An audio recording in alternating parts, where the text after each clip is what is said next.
السلام عليكم، أسعد الله أوقاتكم بكل خير أحبائي ومتابعين على اليوتيوب. إن شاء الله تكونوا بخير وبصحة وسلامة.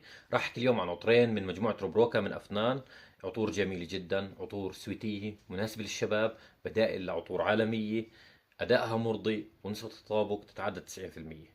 العطر الأول في هذه المجموعة هو عطر تاتش من روبروكا. عطر تاتش من روبروكا، هذا العبوة من الداخل سوداء بهذا الشكل، هذا الكاب. آه، عطر تاتش من روبروكا، عطر جميل سويتي شبابي، مناسب للسهر، مناسب لأجواء المساء، محبب للجنس اللطيف، بديل مميز جدا لعطر التراميل من جامبو جوتيه. عطر التراميل من جامبو جوتيه النسخة الجديدة منه أصبح أداء متوسط، تم إعادة الصياغة للعطر وأصبح أداء متوسط. النسخة القديمة منه كانت أدائها قوي ومرضي.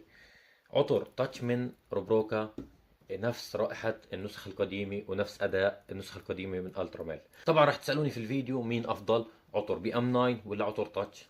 عطر بي أم 9 وعطر تاتش من أفنان، اثنين من نفس الشركة. عطر بي أم 9 بشوف الافتتاحية فيه مختلفة قليلا، غير صريحة. عطر تاتش الافتتاحية من البداية واضح انه الترا ميل، زائد الأداء بشوفه مرضي أكثر. طبعا هذا رأيي الشخصي. بنصحكم في اقتناء تجربته، عن سعره أقل من بي أم 9 من أفنان وحجمه 100 مل. العطر الثاني في هالمجموعة هو عطر هوكيد.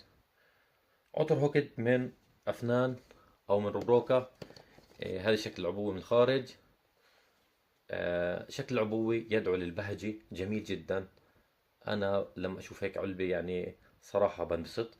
هذا العطر برضو شبابي سويتي جميل جدا، يعتبر بديل مميز جدا لعطر سكاندال من جامبو جوتيه نسخة الأودو تواليت، لكن بأداء أعلى شوي من عطر سكاندال من جامبو جوتيه. بنصح في اقتناء وتجربته للشباب.